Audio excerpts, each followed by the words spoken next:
Бүгінгі кеш әсіресе әдебиетке арналған, рухани ортаға арналған кеш ерекше болды.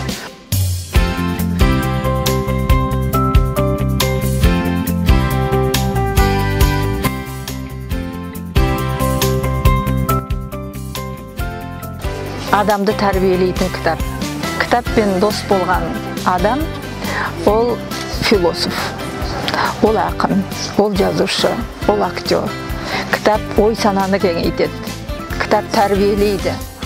Сондықтан бұл мектептегі балалардың кітаппен достығын айт. Мен балаларға жарқын болашақ тілеймін.